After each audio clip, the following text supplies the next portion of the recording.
Okay, we got this article from the ABC News. So, YouTube, this has to be real news. It's not fake news. It's not medical misinformation. I am reading what is coming out of ABC News.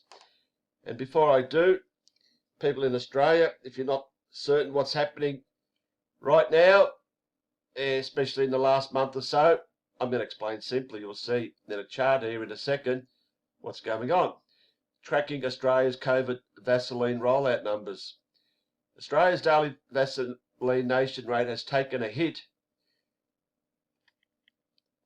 That's very important. It's taken a hit since Melbourne's lockdown ended. And on the same day, a second woman was reported to have died from an extremely rare form of blood clots, likely linked to the AstraZeneca Vaseline. So that's important to note. It's taken a hit. So what do we do?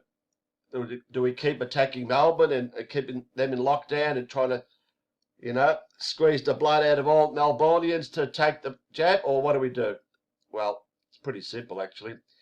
Vaseline nations jumped after Victoria was plunged into its fourth lockdown. That was the intention of it.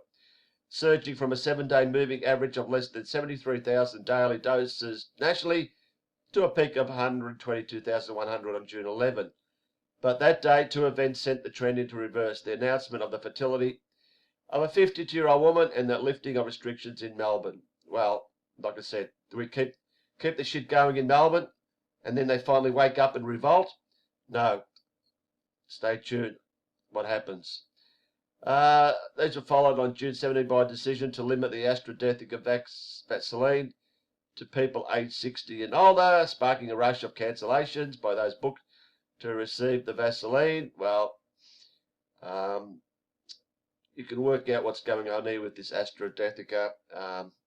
It could be just a decoy for everyone to get the Dizer, but who knows? I'm just going to skip this bit out.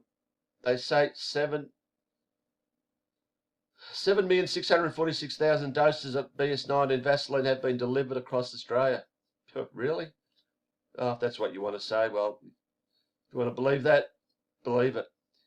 At our current pace of roughly 785,000 doses a week, we can expect to reach the 40 million doses needed to fully vaccinate Australia's adult population in mid-April 2022.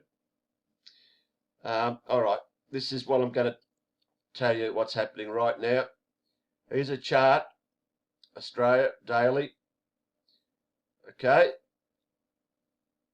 that's Australia.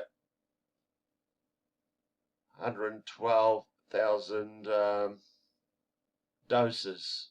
Let's not worry about that. But as we all know, Victoria led the way, the guinea pig state. And here we got the dark, that's the double dose. You can see the double dose has gone pretty strong in the last month under this lockdown. That's what it was all about.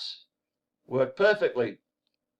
New South Wales, the second guinea pig state, just behind the Victoria. Similar figures there. Not as high, but similar. So, okay, Victoria, we've done our job there. We can't squeeze any more blood out of the stone, but we will.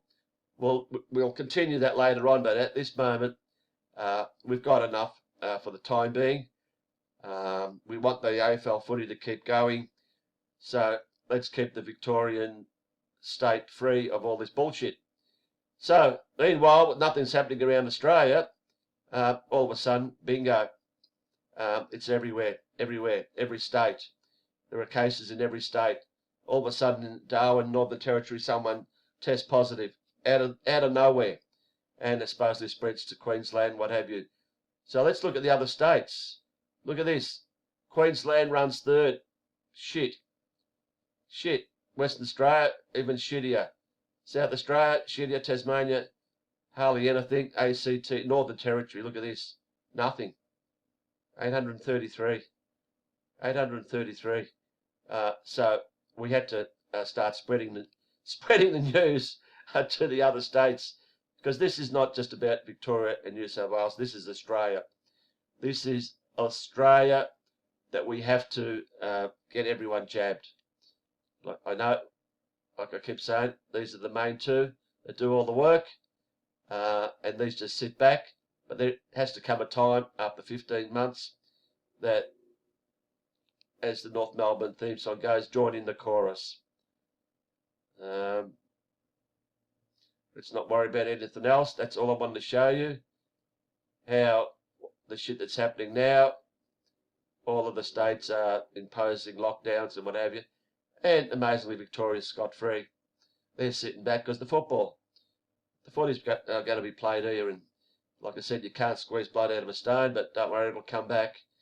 It'll come back because that's the script. We've got to get this well before April 2022. Guaranteed they want it well before that. But so if you didn't know about it, there it is.